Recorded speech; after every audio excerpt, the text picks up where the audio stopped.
Hey, it's Big Daddy, back Porch Mojo.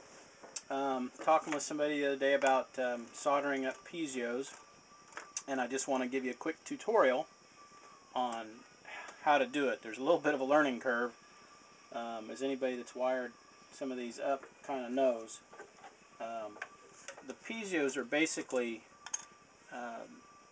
there's like a crystal on this disc, and the way the crystal interacts with the metal on the disc, as it vibrates, it creates an electric current, which we run through a jack and out into our amplifiers, and it wires up our Cigar Box Guitars so that they'll sing. So what I'm going to show you here today is how to kind of do these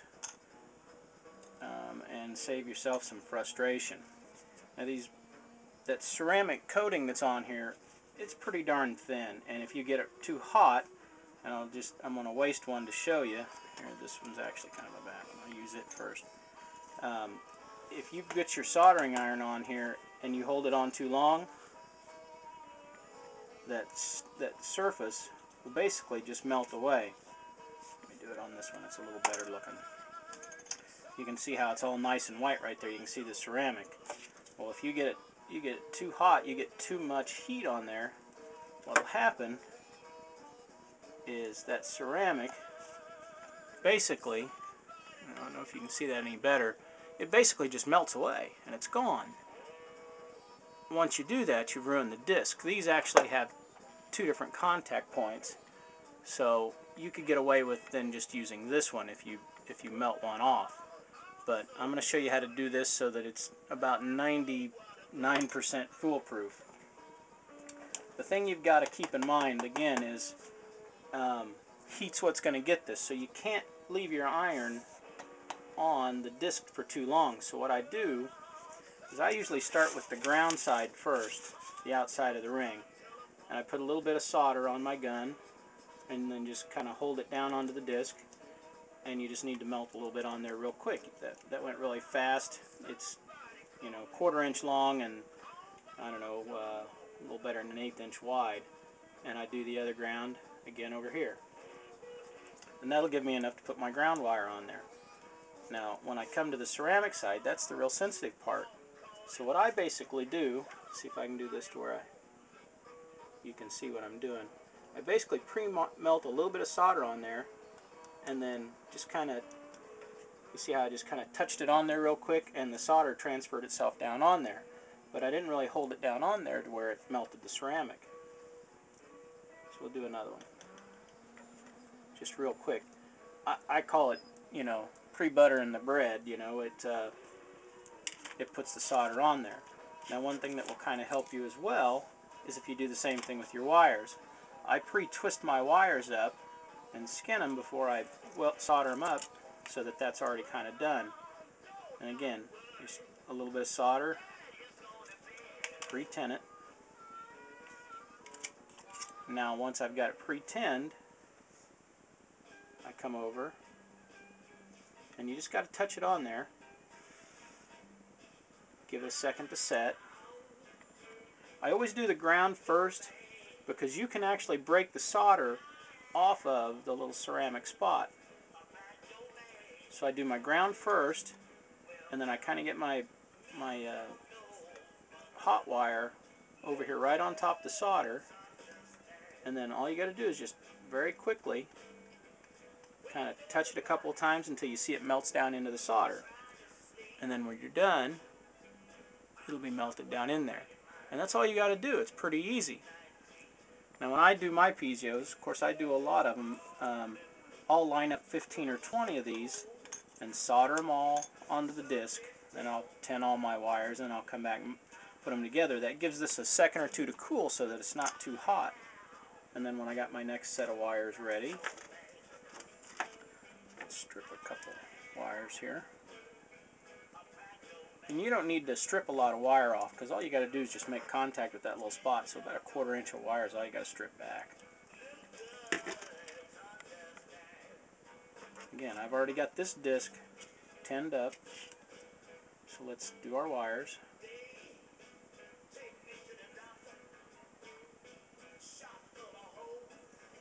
those basically got a little bit of solder on them.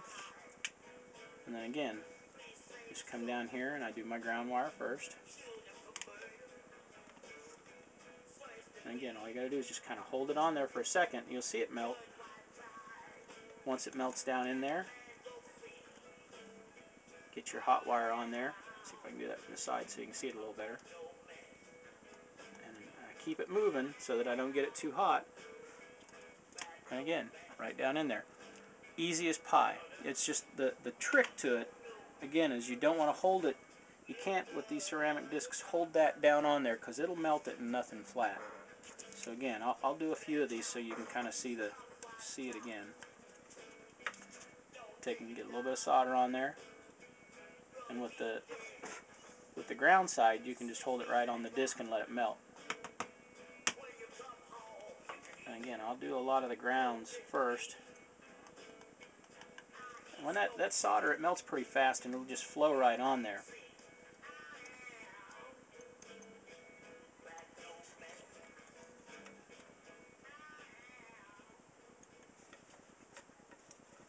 You see it goes pretty fast.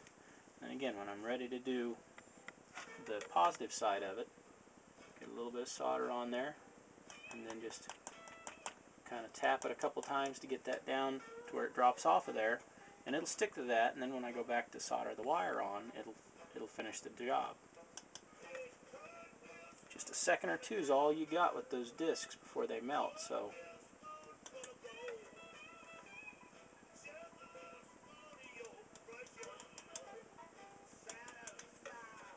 pretty easy. A couple other little tricks I'll show you.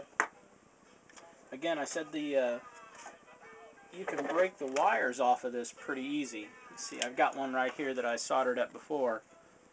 I had it soldered on there, and if you look, you can see that ceramic stuck to the back of my solder, and it just broke it right off the disc because I twisted this wire up after I soldered it on. Well, my fix to keep that from happening is I take a disc that I've soldered up,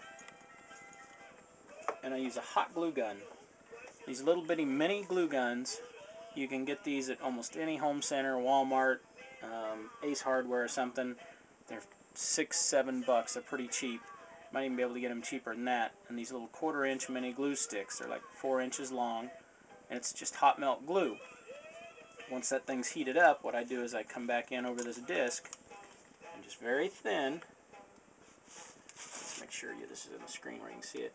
I just take and put a real thin little coating of glue over that wire and over the ceramic and kind of on the wire where it comes off, so that it gives it a little bit of extra holding power. This hot glue is such wonderful stuff. I use it on so many things. It's cheap, it's fast. I haven't run out of uses for it, and I said once that's on there like that and it cools, you can move these wires all around and bend it and stuff, and that ceramic won't break off of there because it's, instead of that one little spot, it's got this whole great big spot of glue that's kind of holding it all down there and keeping it from moving. So that's basic soldering up a Piezo pickup. Send this out to my buddy John, who had a little issue with getting them soldered. And I'm going to send him a few pre-soldered and a few blank ones, and after this he'll know how to do these to where he doesn't melt the ceramic off. So anyway, that's soldering a Piezo from Back Porch Mojo. We sell them pre-soldered. We'll sell them to you blank. We'll put them in a guitar for you. So anything you need, come visit us at backporchmojo.com, and we'll help you get on your way to starting your Cigar Box guitar. Thanks!